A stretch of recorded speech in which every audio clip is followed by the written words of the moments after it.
What's up, guys? I'm going to compare the latest streaming devices to each other. We got the Roku Ultra 2024, the Google TV Streamer 4K, Amazon's Fire TV Cube 3rd generation, Apple TV 4K 3rd generation. So we'll start off with the Roku Ultra.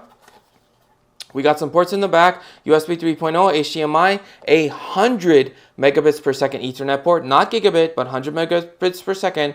Power, it does support Wi-Fi 6, and we got the Find My Remote button. Find My Remote with Roku. They removed that 3.5mm audio jack, so now it actually works with Bluetooth headphones rather than you would plug in, because with the previous generation Ultra, you can actually plug in an audio jack and listen to it via the headphones straight from the remote. But with this one, they removed that. However, they did make this USB-C charging, which is awesome. And then we got the standard, buttons and everything, and volume up and down. And this thing actually has, you can actually say, "Hey Roku," and it has voiceless, basically touchless commands just by voice. Or you can actually hold this button and give it commands that way as well. And this is what the power plug itself looks like, as you guys could see. Okay, next we got the Google TV Streamer 4K, and it comes in two different colors, this hazel color and a white color, which I think is called porcelain, but I'm not 100% on that. So this one is the Find My Remote button, the Find My Remote option.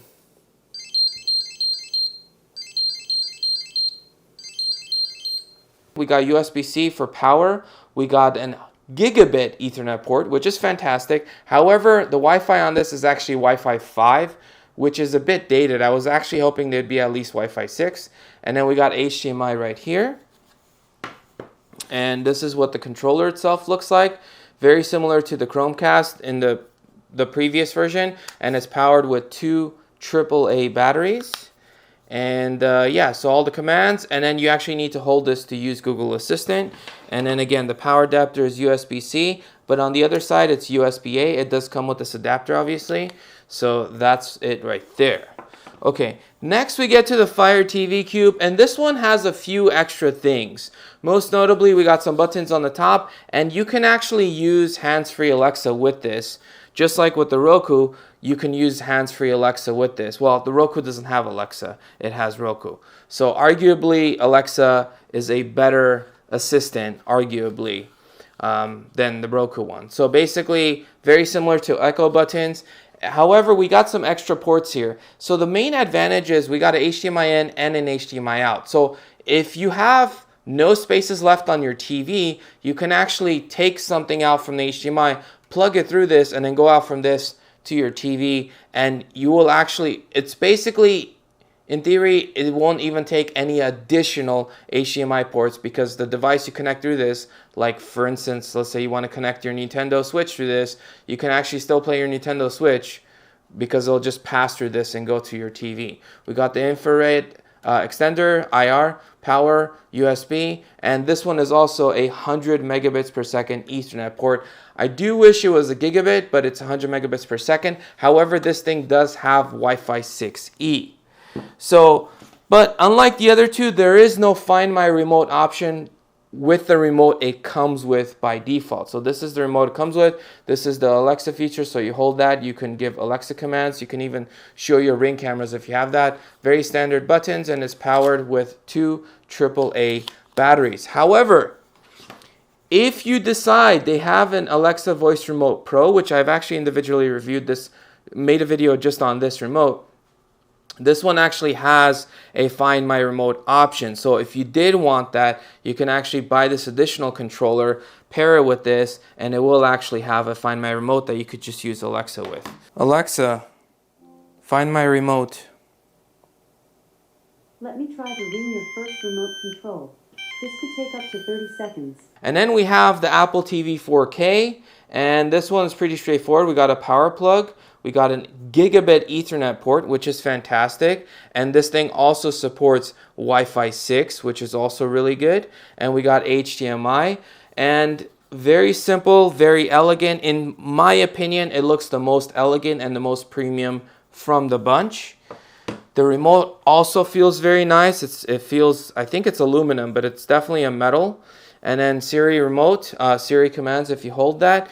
And the Find My remote on this is a little bit different. Even though the Apple TV remote doesn't have a sound, you can actually find it kind of like an AirTag, where if you open up the Apple TV remote on the iPhone, you can find it and you walk around with your phone. Now, I will take the remote away just so you guys could see that it makes a difference how far away I get. And then the closer I bring it, essentially the closer I bring the phone to the remote, it's going to help me find it, even though it doesn't make a sound. So it's not as effective as some of the other ones, but it's nice that it's available. And it is charged via USB-C, as you guys could see. So very clean. And the power plug is also, the AC to DC must be built into that thing because it's just a straight up power plug. Starting with the Roku app, this is what it looks like. This is your main apps. It does also have other additional apps you could get. I removed Disney Plus just because I don't use it.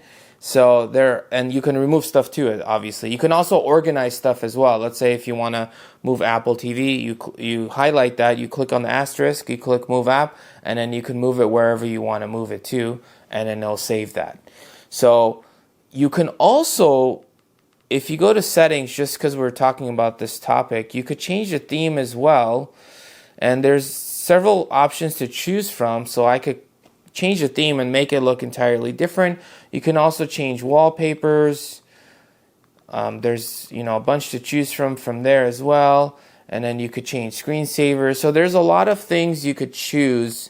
It's the most customizable from the 4 that I'm reviewing in terms of how you want it to look.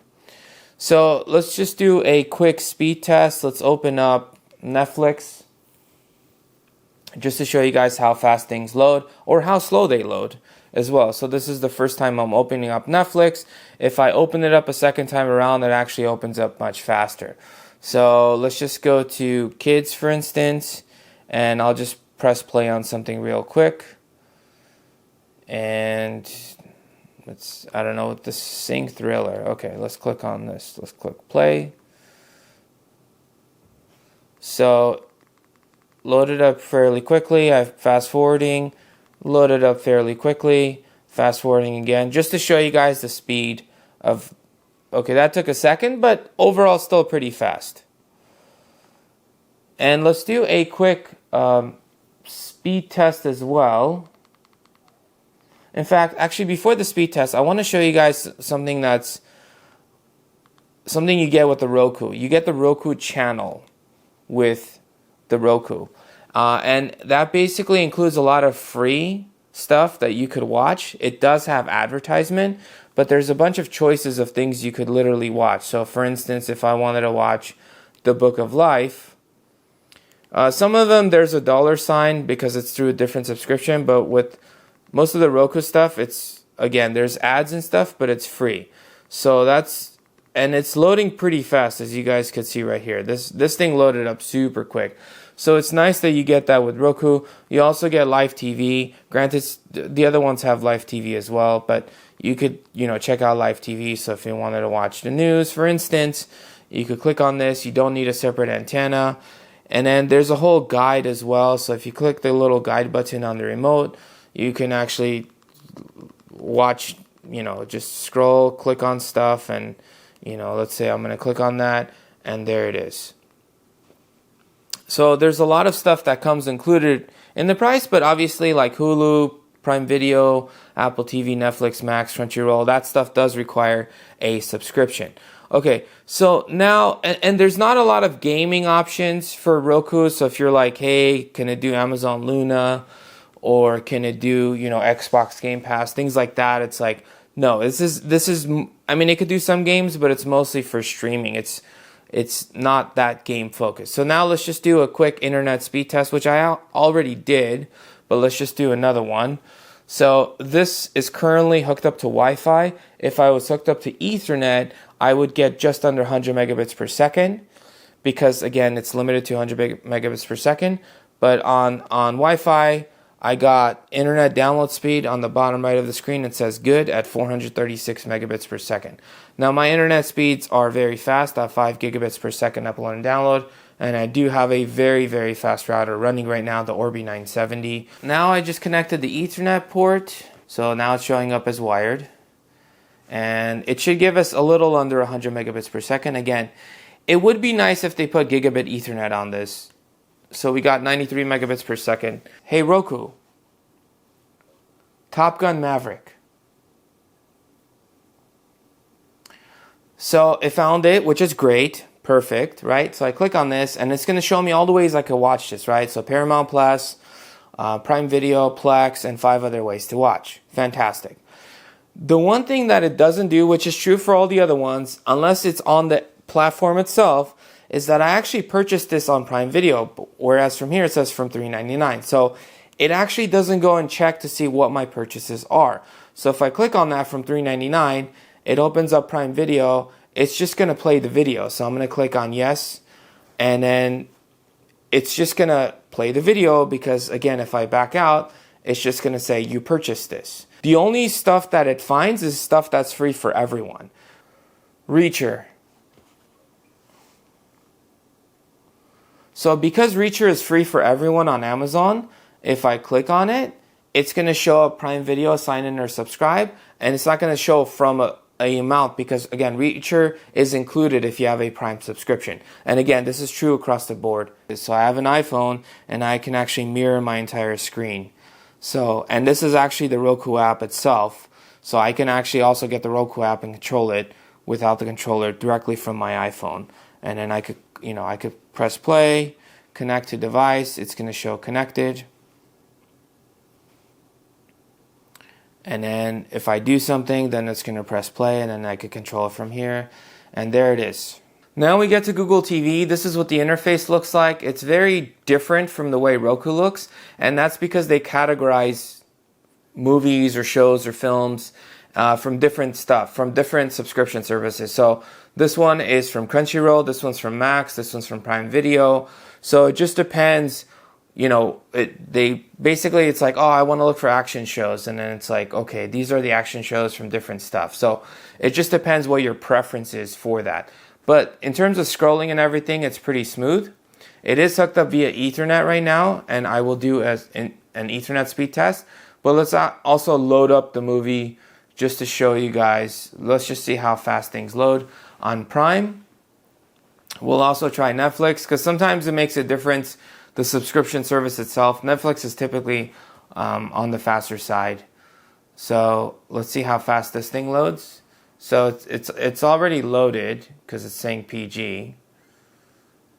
So, okay. Okay, a bit of a lag, but still very fast overall. Okay, now let's do Netflix. Okay, let's say play from beginning. And let's fast forward this. Alright, Netflix was very fast. So maybe it was a shorter movie, but Netflix generally is pretty fast when it comes to loading.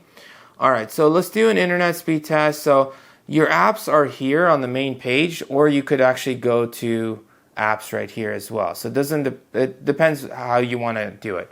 But let's do an internet speed test. I did an internet speed test earlier with Wi-Fi. So let's just do one with Ethernet. And then I'll just redo one with Wi-Fi just so you guys could see the speeds. So I should get, above 900. Okay, so yeah, there it is. 975, pretty much confirming that, yes, we are getting gigabit speeds.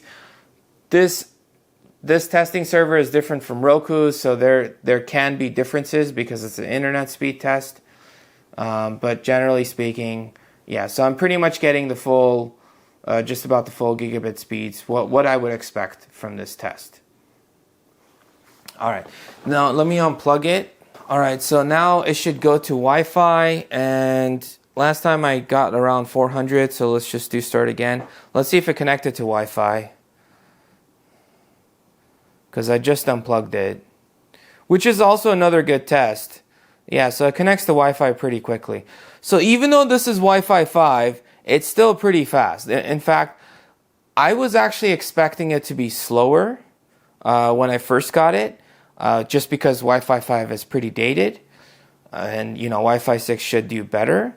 But, I mean, it's still getting us some pretty good speeds overall. So very, very usable speeds. Obviously on Wi-Fi it's not going to be as fast if I'm loading stuff than with Ethernet. But on Netflix, I think it's probably going to be around the same. Maybe with Prime, it'll be a little bit slower. But this is the interface, and this is the same thing. So my library from YouTube, I bought Bloodsport and Game Changers. So let's look for these movies now. So first of all, let's look for Top Gun Maverick. And it says 3 ways to watch. And it says Paramount Plus, Google TV, and Google TV. And the sad part is actually Google did arguably worse because the movie is available on Prime and it didn't even see it. It didn't even say from $3.99. At least Roku actually said, oh, Prime Video has it from $3.99. Bloodsport. Okay. So I found Bloodsport. If I click on this, the movie will load. So there's that.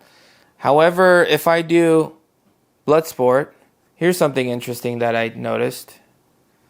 If I click on this, it says loading error. And I don't know why it's saying that. Is it saying that because I don't see YouTube underneath this? But I mean, it did find it and I click on this and it works. So maybe this will get fixed with an update, but just something to point out.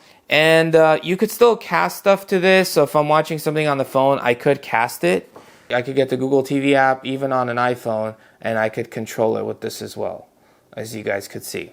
And yes, this also has live TV, just like with Roku. You could, check out the guide, press OK, it'll load it up.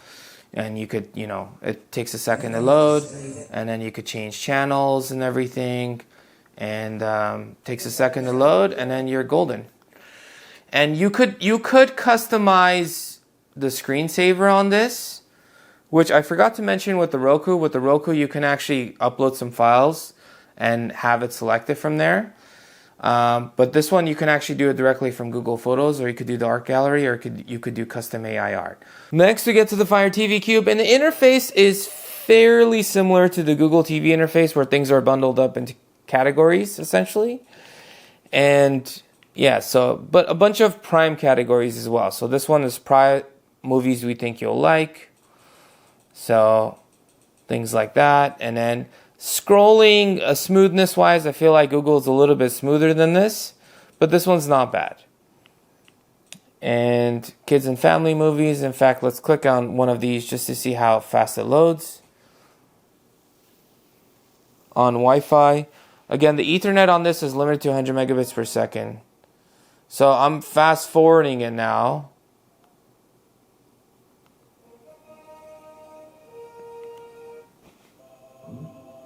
Okay, I feel like this one loaded much faster than with the other interfaces. Okay.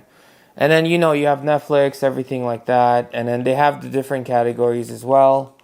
So if we go down enough, like this one is with Max. This one is with VIX Gratis. Gratis, I think, means free in Spanish. And this one's with Stars, and this one is with Max. So they have those different categories. Okay, so a lot here. Apple is the cleanest interface. You guys will see it's very limited. It just gives you the main stuff. You have a bunch of live TV as well with this. So they all kind of have that live TV where you could click on something. And you could put parental control blocks for this, and it will, for both buying stuff and for watching stuff as well. So there's that. Again, you get a bunch of apps, and then you could reorganize the apps as well. Now, the interesting thing with Amazon that's a little different is the other ones can do games, and Apple's can do Apple Arcade. But with Amazon, you could do Luna, which is Amazon's cloud gaming service, which does require a subscription. Or you can also do the Xbox one, where that one also requires a subscription. But I actually happen to have a subscription for Luna, and I can actually play some of these games. So if I wanted to play Sonic, I could press play Sonic.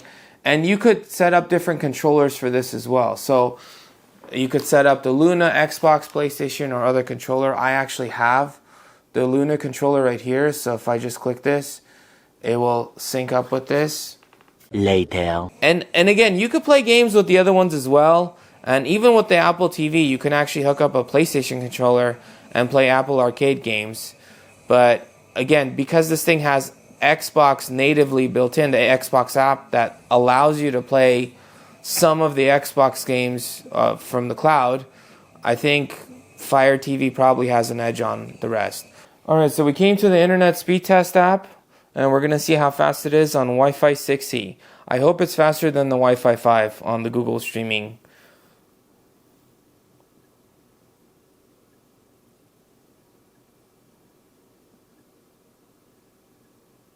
Okay, it is faster.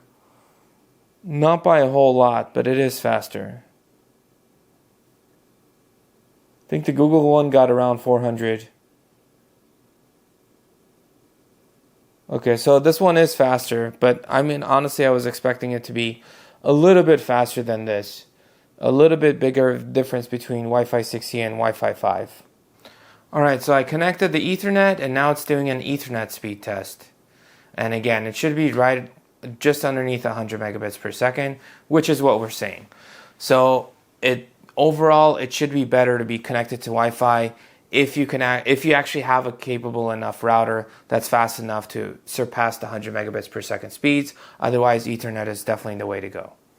Now, one unique thing about the Fire TV Cube is if you have Ring cameras, you can actually see it on the screen. So I could just say, show front door cam. Now I have a camera called front door cam, and it's actually going to show it, which is really cool. You can even hear it outside as well. You can even put it in picture-in-picture. Dismiss picture-in-picture. And you could do this with any of your Ring cameras. Now, with the Google Streamer, you can actually do that with Nest cameras as well. So if you have a bunch of Nest cameras, then Google has an advantage there that you can actually see it as well. And this is what the app looks like for the Fire TV. So you could press home, search for stuff. So there it is. We'll do a Netflix load as well, just to see how fast that thing loads. And the first time you open up something, it actually takes a few seconds for it to open up. But once it's open, after that, it opens up fairly quickly. So let's just click this. Let's just see what this is going to do. Play from beginning. So load it up really quick. And this one's actually on Ethernet now. After all these years, so it still loads pretty fast, even on Ethernet, which is just underneath 100 megabits per second. Top Gun Maverick. So because I'm on Amazon, it finds it right away. It sees I own it. I press play, starts playing it right away, and then I'm good to go, essentially, right? Now, Top Gun Maverick.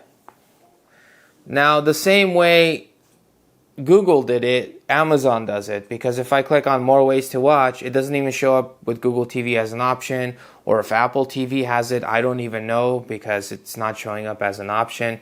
I feel like Roku did essentially a better job of finding more places that it was available versus Amazon or Google. It just so happens because most of my movies are on Amazon, this is really beneficial to me because it searches for Amazon right away. Bloodsport. Now this one I own on YouTube, and it found it free with ads on Tubi, which is good. Free with ads on Pluto TV, which is good. But it's not finding it on YouTube. And I have to physically go down here and actually click on search in apps, and then I actually click on YouTube, and then it finds it, and then I can press play because I own it, and then I press play, and then I'll actually play the movie. And then I can fast forward, and I'm sure it's still really, really fast. Yeah, so it loaded up real quick, which is great, and it's, again, connected via Ethernet. Finally, we get to Apple TV, and it is a very, very clean interface, super clean, and it has a cell phone feel where you kind of just load up things. You just load up the app. It almost forces me to kind of just load the app and then just look within the app. And as you guys can see, it loaded super, super quick. And, you know, if you have an Apple TV subscription, which I do, you know, you could, it's native to that, so obviously it's going to prioritize that. Very, very fast when it comes to loading. And then if I search for Top Gun Maverick, similar type of thing where it finds it for Paramount Plus, and then buy or rent, and it just gives Apple as the option. And I could go to Prime Video and I could go to search, and over here I could say Top Gun Maverick, and over here I will find it, and I click on this, it will see that I own it, and then I press play, and then I press play, and then I'm good to go here. If you're in the Apple ecosystem, Apple TV is fantastic, because once you open up the AirPods and you pop it in your ears, it'll actually just it connected. It says, oh, do you want to connect? And like, I literally didn't even have to do anything, and it just says connected. So it's very, very good from that perspective. It's fantastic. So if you're in the Apple ecosystem, it's really good for that. Just like with the Roku, you can actually mirror the phone as well to this. And you can also use the Apple TV as the remote. And it's actually built in natively into the iPhone. So if you actually just scroll down from the top right, there's the controllers right there.